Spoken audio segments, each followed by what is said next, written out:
You are staring at two boxes that both promise clean air. One says Air Purifier, the other says Air Scrubber. Most people assume a scrubber is just a slightly louder, slightly more expensive purifier. That is a very expensive mistake. Buy the wrong one and you either destroy a delicate household appliance in 10 minutes, or you drag a deafening industrial jet engine into your quiet living room. Today, we are ending the confusion. Here's what matters. I'm going to break down exactly how these two radically different machines work, what they actually filter out of your lungs, and which one you need to spend your money on. The core difference. Let us start with the fundamental philosophy behind these two devices, because they were invented for entirely different realities. An air purifier is designed exclusively for maintenance. It is an everyday household appliance built to sit quietly in the corner of your room and gently cycle the air over long periods of time. Think of it like a gentle stream constantly washing over river stones. It is there to maintain a healthy baseline of clean air in a normal, controlled residential environment. You plug it in, leave it on auto, and forget about it. An air scrubber is an entirely different beast. It is designed for absolute war. A scrubber is a commercial-grade machine built for heavy-duty extraction and disaster recovery. It does not exist to maintain a pleasant, relaxing environment while you sip coffee.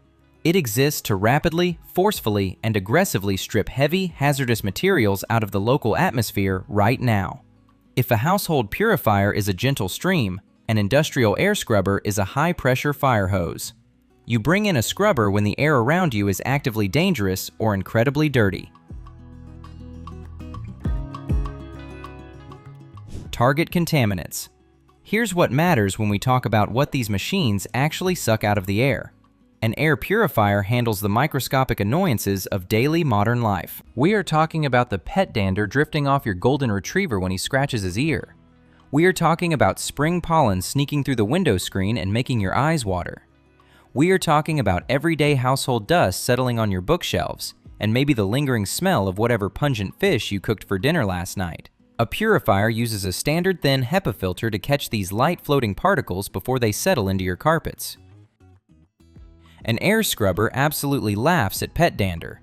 Scrubbers are deployed to deal with severe health hazards and massive physical debris floating in the air.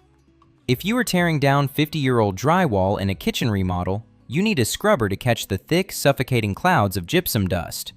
If a pipe bursts and completely floods your basement, you use a scrubber to capture dangerous mold spores before they spread through the HVAC system to the rest of the house. Scrubbers are also built to handle heavy chemical fumes, dangerous volatile organic compounds from industrial paint, asbestos fibers, and intense toxic smoke damage from a structural fire. A beautiful, expensive home purifier will choke on drywall dust and die on a construction site within minutes. A scrubber will clear that exact same room and make the air breathable in no time. Build and aesthetics. You can usually tell exactly what a machine is engineered to do just by looking at the casing. Air purifiers are designed by people who want their products to look invisible or stylish in an architectural magazine. They feature smooth white or black plastic shells, touch-sensitive glass panels, and soft, glowing LED indicator rings. They are distinctly lightweight.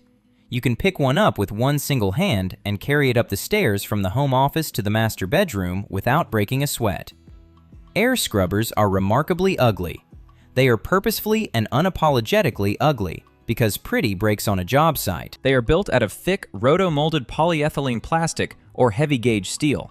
They are designed by engineers to be violently thrown into the back of a dirty work truck, accidentally kicked down a flight of concrete stairs, and left running in a damp, freezing basement for 3 weeks straight. They have massive industrial toggle switches instead of delicate touchscreens. They have heavy-duty rubber wheels and thick metal handles because they weigh an absolute ton.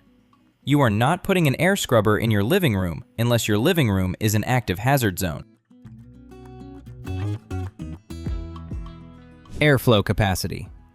The actual volume of air a machine can physically move is measured in cubic feet per minute, which stands for cubic feet per minute. This is a crucial metric for understanding raw mechanical power. Air purifiers have relatively low CFM ratings by design.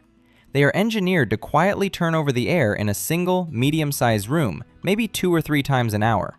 They pull air in slowly, specifically to keep the decibel levels down.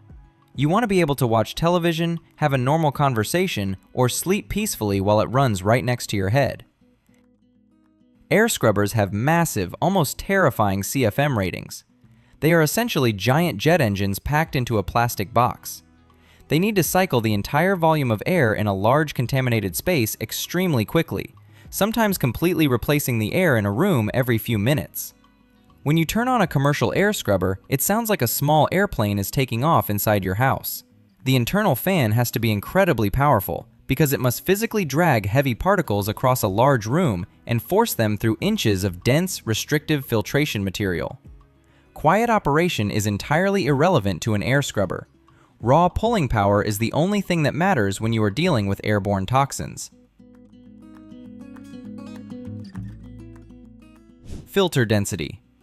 What happens inside the box is just as important as how much air gets pulled into it. An air purifier usually relies on a thin pre-filter screen to catch dog hair and a standard pleated paper HEPA filter to catch the small microscopic stuff. Many also include a thin sheet of carbon-coated sponge to help with light cooking odors. These household filters are relatively fragile. You replace them every 6 months because they clog up quickly and restrict the weak fan. Air scrubbers use a multi-stage filtration system that is incredibly thick and heavy. They start with rugged, heavy-duty pre-filters designed to catch massive chunks of sawdust, concrete dust, and drywall chunks before they reach the main system. Then the air hits a massive primary HEPA filter that is much thicker than anything you will ever find in a household purifier. They also frequently use deep-packed beds of activated carbon pellets. We are not talking about a thin sheet of black cloth here. We are talking about actual pounds of crushed carbon, designed specifically to absorb heavy industrial paint fumes, chemical off-gassing, and toxic gases. These commercial filters are very expensive, but they can hold a staggering amount of physical debris before they finally choke. Intake and exhaust. This is perhaps the most critical technical difference between the two machines, and the main reason contractors buy scrubbers. An air purifier is a closed-loop system within a single room. It pulls dirty air from your bedroom, passes it through the filter, and blows clean air back into that exact same bedroom.